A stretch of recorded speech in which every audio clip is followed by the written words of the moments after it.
Kiss the bride. Kiss the bride. Kiss the bride.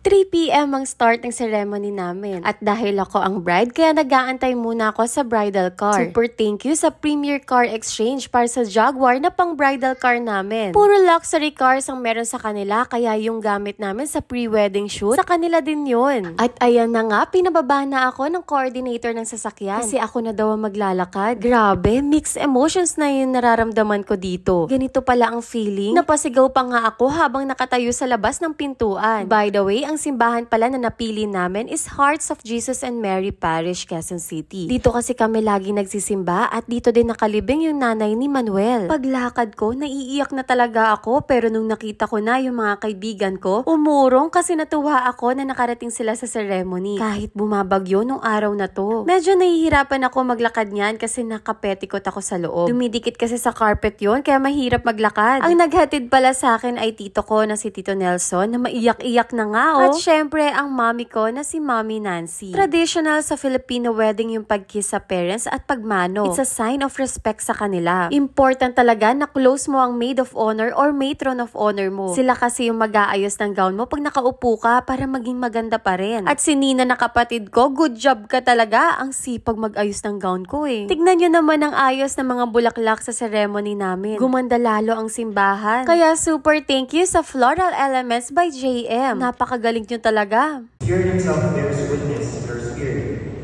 that we are children of God. After ng first and second reading, lahat ng principal sponsors at parents namin pinapunta na sa harap dahil start na ng exchange of vows. Yes, Father.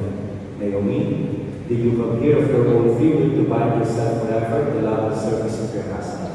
Yes, Father. Naomi, do you take Manuel to your present for your lawful husband according to the right of our Holy Mother, the Church? Yes, I do. Well, do you take Naomi to your present for your lawful wife according to the right of our Holy Mother, the Church? Yes, I do.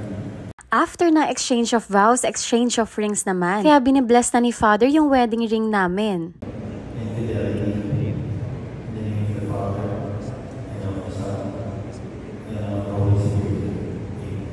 Manuel, where is sweet, as a sign of my love and fidelity, in the name of the Father, and of the Son, and of the Holy Spirit. Amen.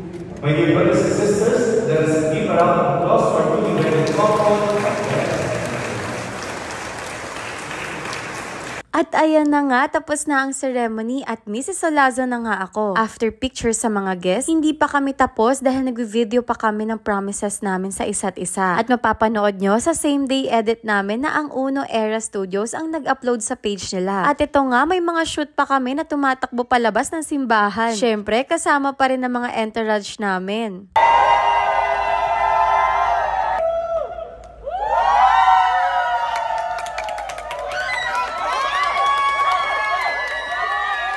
Hindi pa rin kami tapos dito dahil may pictorial pa kami sa labas ng simbahan. After ng pictorial namin, next naman syempre sa reception. Malapit lang din yung binook namin na reception from simbahan. At dito nga yan sa Gazebo Royal. Maulan kaya pinapasok na lang namin ang mga guests sa loob kaya hindi na din kami nakapag-shoot muna sa reception namin. Okay dito sa Gazebo Royal kasi may waiting area para sa bride and groom. At dito kami nag-aayos for second look at dito na din kami kumakain. Dahil for sure, hindi talaga kami makakain sa loob. Kaya naman tinikman na naman yung mga nasa cart sa loob. May tusok-tusok at Brewmaster Coffee kami ng 33 party food carts.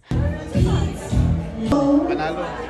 Meron din kami mga pastries and nachos from Moncherry Cafe. Masarap yan, promise. Must try ang resto nila sa Bulacan. May dim sum din kami na napakasarap daw sabi ng mga guests. Sa sobrang sarap, hindi na nga kami nakatikim, naubos agad. At sa dim sum studio galing yon. Yung catering namin ay Hizon's Catering. Nag-enjoy din ng mga guests namin sa food nila. At sa lechon baboy na napakalutong at napakasarap pa rin, galing naman to sa House of Pateros Lechon. At para sa souvenir namin, galing naman to sa Nadine Chem World. May room spray, soap, sunblock at alcohol. Thank you kay Ninang Realiza sa Paleche Flan ng Anielas. Grabe, di namin in-expect na halos lahat ng in-invite namin makakapunta ngayon dahil nga sa bagyo. Kaya sobrang nagpapasalamat kami sa inyo. At ayan na nga, pumasok na ang mga entourage namin at may pa-dance number din sila.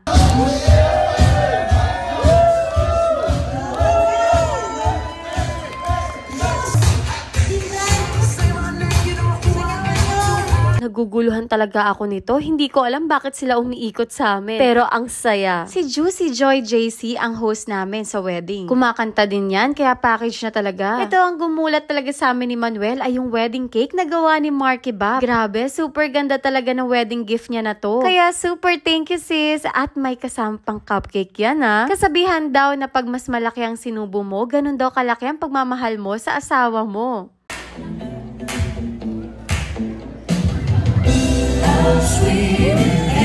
Chance mo na to.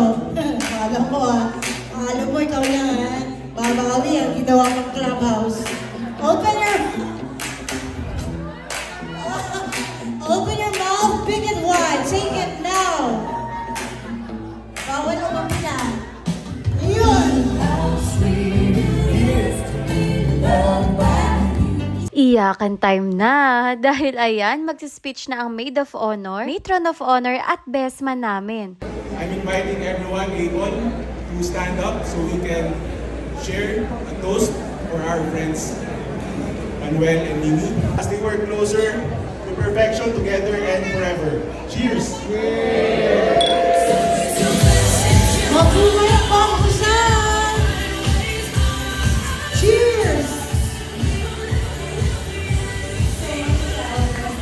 Picture-picture ulit at habang nangyayari to, pinakain na din namin ng mga guests. At time na din namin to para magpasalamat sa mga ninong at ninang namin sa kasal. At pati na rin sa mga bisita namin. Itong araw na to, hindi mawala yung ngiti sa mukha ko. Feeling ko nga, na-stuck na eh. Ngayon lang ata akong ngumiti ng napakatagal. At sa sobrang haba ng video na to, nalobat na ang phone ko kaya hanggang dito na lang yung video. Maraming salamat din sa mga patuloy na nagko-congratulate sa amin ni Manuel.